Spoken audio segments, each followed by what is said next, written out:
Welcome everyone to this week's episode of Get Comfy. I am your host, Pat, and today we are joined by Joe, and we're going to be talking about Godzilla. So get your popcorn popping and get your tail blasting.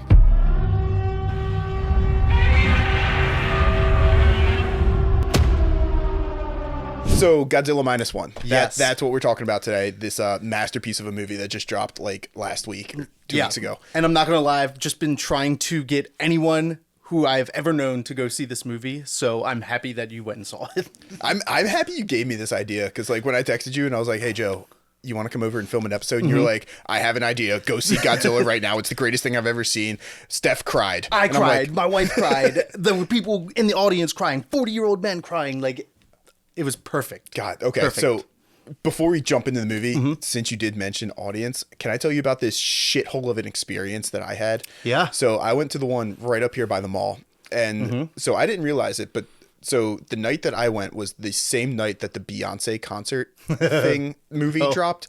So like you have half the room is just like gorgeous women covered in like diamond dresses and shit like that. And the other half are Beyonce fans. Yeah, exactly. That's tough. It was rough. No, the other half is the stereotypical does not shower in 3 months nerd. Nice. Yeah. And so we got into our movie theater and we're sitting down and like everyone's just like talking. It smells like BO there, like a con or like Sick. like a card game convention. And then like this fucking family comes in with like 4 kids under 4. And I'm like, they don't know this movie has subtitles, do they? So in the middle of the movie, they must have gone to like fucking Dave and Buster's first or something like that because they had a whole bunch of glow in the dark toys that they just kept like throwing at each other. Dude, it was horrible. Horrible. That sounds so bad. And it's like complete opposite of what I saw because when we went, it was the pre-release IMAX. Oh. So everyone there was in. They were there to be there. For that. Yeah. There was a lady who was deaf and had some machine on an arm that produced Japanese subtitles. Oh. It was wild. Like It was live wild. train. Yeah. Oh, okay. It would just like boop, boop, boop, boop, boop, boop, as they would say stuff in That's dope. Japanese. She was Japanese, but from what I don't want to judge anybody, but like, yeah, it was very cool. But everybody there was like, theater was dead silent at parts. People like clapped at the end, which was cool. It was 100% the fans that were there that day. And so the thing about this movie, which has not happened since the masterpiece that was the Jeff Goldblum like 1998 one or whatever. Matthew Broderick one. Was it Matthew Broderick? Yeah. Oh, okay. Maybe I just want Jeff Goldblum. I mean, that's fair. That's fair. It had a storyline. So I wanted to ask you because when I tell people to go see this, Yeah. their first reaction is, this is just going to be another monster fighting. Just big Who explosions. cares about the people Exactly. movie? No, this was like the There was exact a plot. opposite. This was a like Character driven. Armageddon thing. Like, we are human. Where is this big ass monster coming from? And And I think that was one of my favorite things as you like go into the movie is you cared about the people for one from the get-go because it was obviously set in like post World War II. Briefly it after started that, in World War II. It was correct, the movie correct. took place over like 5 years or 5 something. years, yeah. And it was very character driven. You cared about it. And I think for the first time in a long time for any like newer Godzilla fan, the goal was like, how do we survive this? Right. There wasn't some like underlying plot where people were saying, hey, he's here to save us. For the first time, Godzilla was like a threat in a really long time. Yeah. Which was awesome. And then you start off in like everybody's at war and then they meet him on the island. And what was your first impressions of the island Godzilla? Island Godzilla was like, he to me was actually scarier than Big Boy Godzilla because he just looked like kind of like the lizard from Spider-Man. Yeah. Like he kind of looked like that, but like evil. And like he fucked up shit so much more than Big Booty Judy at the end. Correct. God, he was thick. God, he was thick. The legs. His arms weren't even long enough to rub his own Didn't matter. nipples. Yeah, but them God. legs. So my big thing with the Island Godzilla and why I think it was really scary is that was a very like real like that was potential like Velociraptor Godzilla. Right. Like he was down hunched. He was hunting. Right. Not just like mindlessly wandering. And another big thing that I really liked about this movie was for the first time in a lot of Godzilla movies, he noticed people. Mm-hmm. Because even in every other Godzilla movie, people are just kind of this thing that are just around him. And in this, like when he chased the boat, one of the coolest scenes in the movie, any other Godzilla would have never done that. And I think that just made the threat, like you connected to that movie so much more because it sure was like a giant radioactive lizard, but it's still like a more realistic than like this daunting 1,000-meter tall thing that just exists. God. It was so cool. So one of the other things I respected about this too, though, was that like half the movie wasn't actually about Godzilla. Half the movie was just the fallout of Japan during World War II with this main character who is like one of 2 survivors of a Godzilla attack. Like no one else even knows of him. And he's just like trying to get his life back together with like going back to his hometown that was hit by an air raid. All of his friends and family are dead, and he's just like trying to put his life back together. Building a shack out of like living trash. in a shack with like other survivors that he's just like trying to get attached to. And you cared about that. And they did such a good job like building the story. And they did a good job like building in the fact that Godzilla was created from like the war. Yes. And like nuclear testing and all of this stuff, and then they have to deal with like the fallout of that and trying to rebuild their city, which it's not 2023. There wasn't help. Everybody had been destroyed. Everyone was dead. Like his job was literally to go out into the middle of the ocean and pull up landmines that were left by the Japanese and the Americans around. Like that was his job. It was the only dollar he could find was going out and potentially blowing himself up. Right. Because that's what they had. Even after when Godzilla had become the real threat, they did this island and he just absorbed the radiation. Yeah, because, and they did do a good job tying that into like the whole Godzilla story that isn't just the -1 story where it's like, yeah, he was nuked and that's what caused him to mutate into this thing. And no longer is he just this island folklore monster. He's like now he's like a global threat. Correct. Yeah. And I don't know. It was just really cool when they did the whole... He finally decides he's making his way to the city, but we just got out of World War II, and Japan has no military because America took away our weapons, and it was just like so much piling on. All they had to fight back was like a couple like tugboats and like 3 warships they were able to salvage, but that was like that was it. That was it. And there was no help from the Americans because they were worried about the Soviets during the end of World War II, and they just did it. Like it was so well written. It was. This was probably the first Godzilla movie I've seen where I actually was like rooting for the humans to defeat Godzilla. Yeah. Like every other thing, I'm just like, Godzilla, I want you to go in there and fuck things up as much as you can. Be because cool. That's what I'm Make here it go for. Boom. I want Big Lizard go boom. But in this one, I'm like I was like sitting there, like actually like biting my nails during like the final scene when like all 19 of their plans went awry, and it's like, okay, what's going on? And then like, in my mind, I'm like, I know the final plan, right? Because I mean, we throw spoilers out there. It's coming. Spoilers are happening right now. Correct. Well, that, and I really like touching on the fact that his like atomic fire is the best one I've ever seen. Like I went from 6 to midnight when it was just I swear to God, pants got so tight, busted a zipper. Correct. Like the bottom of that popcorn can, regardless. But they did a great job with the spines, and then oh my God, when they first did it, and he's standing in there and you just see the spines just go and like slowly come up. I'm sitting there, concept. I'm like, God, that looks so cool, but I was like, why is it so slow? And then it panned over to the like all the humans, and it's showing all of them in like super slow-mo. And I'm like, that's when I clicked. I'm like, fuck, his whole spine lights up in like a second, doesn't it? And then oh my god, the ending full scene. Nuclear explosion blew that dude's girlfriend / person that lives with him. I was like heartbroken. I was like, cool, she died. She saved him. This man is like PTSD trauma, and she gave her life for him. The worst life ever. Well, first off, he's a kamikaze pilot. Like things don't get better from there. No. You don't like go to be a kamikaze pilot and then like things turn around when you don't die.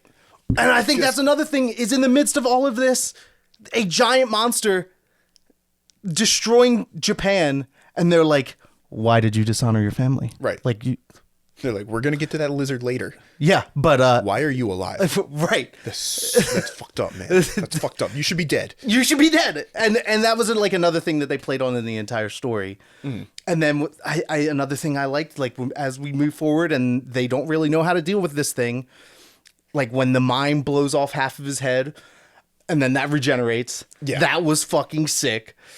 So I got a question for you because you know a lot more about Godzilla than me. CCC. The regeneration thing. That has been a thing. Okay. Not in legendary Godzilla. So not since 2014, but like Godzilla 2000 when it was still Japan thing. Like there was a lot of story around the fact that like he can regenerate. Okay. Is this one tied into any other storyline? No, this is like completely standalone. Movie. So this is the 70th anniversary of the first movie in 1954. Okay. So that I think that was like the whole thing that they did with this on a $15 million budget. So like that was it. Marvel cry about it.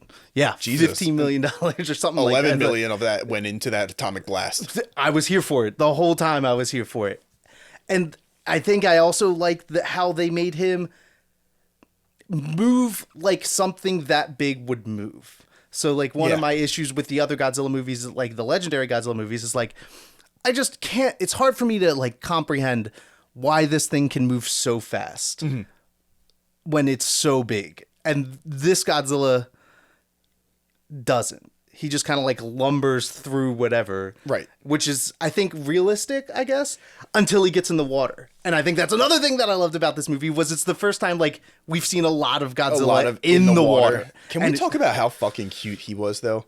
Like when just his like face was popping up, he looked like a sea otter. I love it. And he's just like, just swimming. And like to him, like that's probably just a giant fish to him. Like he doesn't know anymore. He's like just out there hunting, just trying to be alive. Like the other things like shot him. Yeah. And then he was like, all right, I'm gonna kill that boat now. Right. It's like, oh, this animal's attacking me back. Dude, best scene though. So at the end when they're like, we're gonna just play his roar and, you know, lead him in and all that stuff. And you just see like the people standing there in the military and they're like, we have deployed the speaker. And then you see the boat just they're like, just the speaker has failed. And it's like, yes, thank you. We can see like, the entire round two. Incredible. That was incredible writing because like it was a super dark movie, and like the little bits of humor were really good. Really peaked like, it. Yeah. Like really good. Even like his like boatmate or whatever, just like picking on the main character for not the hammered drunk girl. Dude. That who I just assumed was like the drunk boat captain. Drunk. Yeah. That whole group, their dynamic was super cool. I love the doc. Oh yeah. Yeah. The doc was cool, and then like halfway through the movie, they're just like, did you know he was actually this smart, or like tied to the military and like the government and all that? And they were like, I mean, it's like he mentioned it maybe once or twice. Yeah, exactly. The doctor was like such a good character because even him being a doctor, when they came up with that plan to kill Godzilla, everybody was like, is this going to work? And he was like, maybe. Right. And they're like, what do you mean? How are we supposed to fight without like knowing whether this is going to work? And it's like, well, we haven't really dealt with this anymore. 18-story fucking radioactive lizard. Correct. We don't know anything. And we have no guns. No guns. So we're going to sink him. And then if that doesn't work, we're going to float him. Right. And we're going to fuck with his equilibrium real bad. We're going to give him the bends and hope that that's enough. And by God, that scene was also really good. That was a nail-biting scene, man.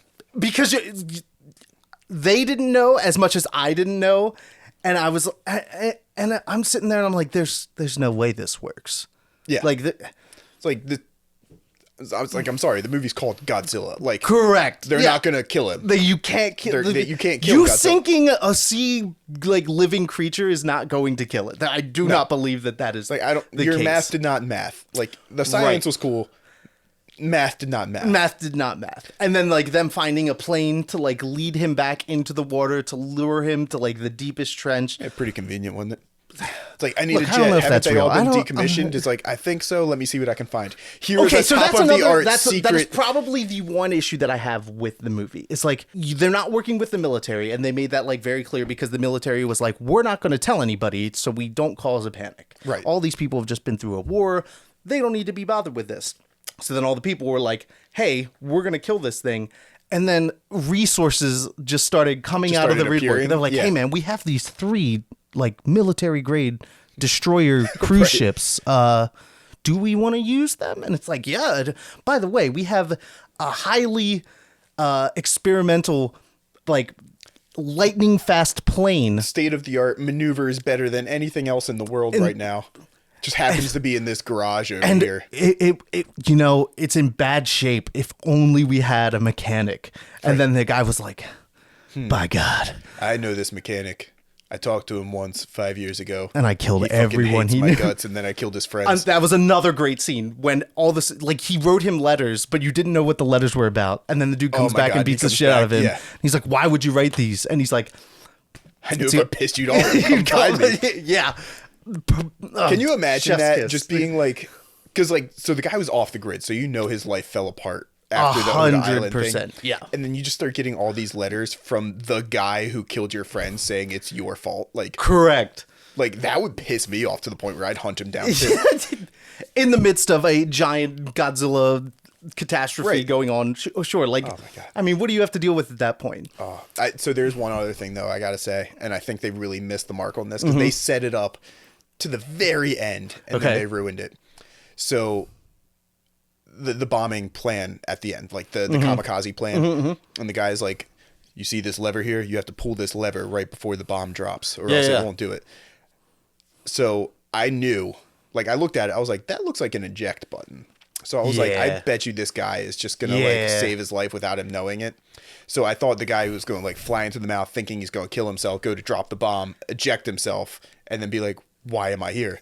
But then they had the flashback and the guy's like, oh, and by the way, this button up here is the ejector. Yeah. Don't kill yourself. They made it too obvious. Right. Because like the story of like that guy forgiving him and being like, you need to like live. Right. Was heartwarming, but it's like as soon as he sat down in that plane, I was like, it's gonna have an ejector seat, right? And I already knew that, and that was upsetting. But the rest of it was super cool. It was. They did like kind of drop the ball on that. But like I even like when they lured him in, and I don't know what Godzilla's like plan was, but he hated that plane. He fucking hated it. Well, it's like the same, like, can you imagine if, like, just a bee is around you? Like, you're just trying to, like, go out there and have a walk in the woods, and, when like, he's, like, just keeps attacking swimming you. The swimming scenes are incredible. Just, like, him, like, this in the water is, like, the most hilarious thing. You have, like, that shark fin look. Like, and then he, like, when he tries to, like, jump up and, like, swat it, it's so good. Oh. But then, so between that, their whole plan, they were like, we're going to take him out to the deepest trench that we know of, and we're going to sink him. We're going to wrap Freon around him and sink him to the bottom of the ocean. Hope that kills him. Blow up some airbags. We're going to blow up airbags, him back up which is cool. Like a pretty innovative way to try to like deal with something. Yeah, it's so much more believable than in like the other Godzilla movies when they're like, all right, we figured out how to do it. We built Mecha Godzilla. It's correct. Like, that's not believable. We got government funding like to build this massive creature. And like the scientists use science, which is a nod, I guess, to the first Godzilla movie in which he does use science to like kill Godzilla. But I think the like little nuances of even like that fight when they like send the one cruiser directly at him with nobody in it because they knew that he needed to recharge after like shooting his fire blast. 5 minutes or something like that. Super sick. So they kill that thing and then like circle him to wrap him up. And then he's charging up again to kill all of them. And then they sink him. Mm-hmm. And I was like, it's not going to work. And then it gets to the bottom of the ocean and he like locks up. Mm-hmm. And that was sick. And I was like, oh, well, probably worked then. This is crazy. And then they're like, his heartbeat, was it his heartbeat? He was like, oh, it's not dead. Anyway, we just got to try to bring him back up. Right. And so then they bring him back up and he comes back up to the top and his eyes are all bubbled out and everything from the decompression. Bloodshot, like half of him's frozen from being like that. So sick. And he was so just sick. so pissed off. So mad. So mad. God. And then just that final, like they're standing there and they're all like, we're going to die. They did such a good job with like the slow-mo in the whole movie. The movie was so suspenseful. Like the anxiety. It captured Godzilla. It captured old-fashioned like Japanese movies, like that feel, but it had like the production value of like a modern day movie, but like everything was amazing about this movie. Like between like whether it was the acting, the special effects, it just came together in such like a good way to make like a great movie. That and I was telling my wife this is like, I think that this movie deserves to win awards here, let alone easily. Like in Japan. Just like, because like this is how you make like a period film. Because like when you were like really felt the characters after the war ended and now they have to deal with this and nobody has anything. Like it was insane. But yeah, so then the slow-mo, the like freeze frames, like your anxiety, my heart was like beating out of my chest because he was like charging up to like kill him again. And then the dude in the plane flies in straight into the mouth, ejects before bomb goes off, blows his dome off. And then everybody's like, yay, we did it. Yeah, we did it. And then sinking and oh, nope, he's regenerating again. Which is cool. I almost don't want there to be a second one. Oh. Because it's such a good standalone movie on its own. Question for you. Okay. The very end scene, the wife lady is alive, goes in for the hug, and then you see. So I don't know what that is. The thing coming up her neck. I don't know what that is. I don't know what that is either. And I was like, is I mean, radiation they obviously are poisoning setting up for a sequel. For something, but like. But I couldn't tell you what that was because I was too busy crying. Like, I'm not going to lie. I was just like, we were watching and then the lady got the telegram and he goes and finds the lady. As soon as she got the letter though, I called it. I was like, she's alive. She's alive. She's alive. How? I don't know. I don't judge. But like. Maybe she fell back on like a plant or something. I have no idea. Flew through the window of a pillow factory. Easy. Boom. Probably. I think that was Japan's they saw that, major and then, export like, after World War II. I looked at my wife and I'm just like leaking when like he starts sprinting and I'm like, oh man, it's all well and good. Everything is like saved. And then like you see the thing on her neck and then Godzilla is obviously like still alive and it kind of just like cuts off at that scene. Yeah. It's still incredible. Like the best Godzilla movie that I've ever personally seen. And I wore out some VHS tapes like back in the day. Like, yeah, dude. Now, any of the characters in this, are they callbacks to previous characters? Not that I could tell. Because I was thinking it'd be cool. I think they were like nods to those characters because like the scientist in the original Godzilla in 1954 was who ended up like killing Godzilla. And this guy's plan did that as well. But I think that they were out to just like try to make a movie that everybody could enjoy, that you didn't need to know about Godzilla to enjoy. You could be just like an on viewer. And like I've told people like, yeah, it's subtitles, but like I never felt like I was too busy reading the subtitles to enjoy the movie. Right. And my wife, who doesn't read subtitles, enjoyed the movie. And it's just like they did such a good job with character development, which is something that like sometimes is hard to find in any movie nowadays. Like a good plot. Good luck. Yeah. Like few and far between. I mean, if we can take any Marvel movie that's not either a Marvel or a reboot. Yeah, exactly. And a decent Marvel's been long. Kind of tough. Yeah, kind of tough to find nowadays too. But yeah.